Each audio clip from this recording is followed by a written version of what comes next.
Jeremy Hansen here from Fox Valley Tech with another segment of Life on the Farm. And we're back at Riester and Schnell again, but this time we're at the Chilton location, one of the original locations of Riester and Schnell.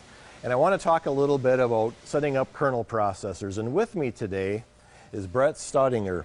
And Brett, thanks so much for talking with us today. Tell me a little bit, what do you do here at Riester and Schnell, and how long have you been here? I'm a service technician. I work primarily on the forage harvesters. Been here for 12 years now. Wonderful, wonderful. Thanks, Brett. Tell me a little bit, what's the first thing you look at when we're trying to set up a kernel processor? First thing a guy needs to look at is the rolls. Are they sharp? Are they wearing down? Over years, they get flat spots on them. That blunt edge will not feed the forage through like it should. We're also processing a large 300 to 400 ton an hour crop through a 1 to 2 millimeter gap. Yeah. So could you just maybe tell me a little bit of how does a kernel processor actually work? We're feeding the crop through, like I said, normally 1 to 2 millimeter gap, and we're cracking the kernels as they go through and processing that feed into something that the cows or animals can digest easy. So Brett, more specifically, can you tell me what inspections a farmer could do on a kernel processor, and when is it time to call you in for a little extra help? Firstly, look at the rolls, if they're sharp or not. If they're wearing down, you need to change them out. Secondly, look at the gap between the rolls. If it's uneven from side to side, or if in the middle there's a wider gap compared to the outsides where they touch, we're not going to be able to close that processor down to do a sufficient job in the field.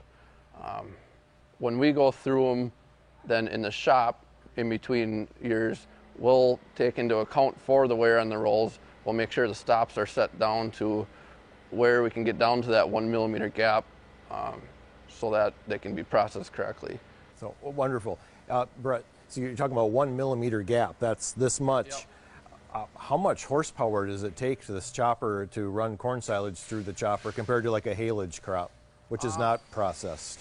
We're doing over 300 ton an hour with our bigger machine, so you're putting a large amount of crop through that 1 millimeter gap. Everybody that I talk to is normally between 1 and 2 millimeters in this area, and we need to be able to get down in season. The drier we go, the more we have to process that. We need to be able to get down to that minimum adjustment. So it's critical to have those stops set so that we can reach that at that time. So Brett, these machines obviously have a abundance of horsepower and they burn a lot of fuel per hour, but how should they be set up and how should a farmer utilize these machines and these processors to maximize their efficiency with their use? I mean, for one, the size of the machine has to be matched to the farm.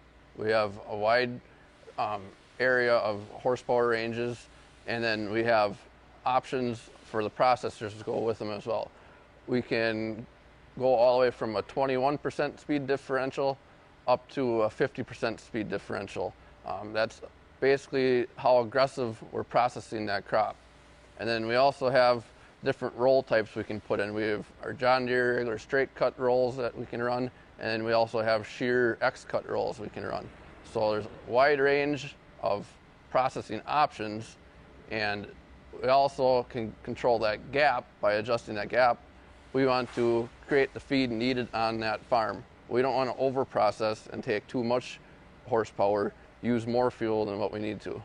Right. And once you get it set up and it's installed in the machine, how do you can adjust that as you go through from field to field? Some machines we have where it's electronically adjusted through the cab, which another critical point with those is making sure that it's calibrated before the season going out and when the processor's installed.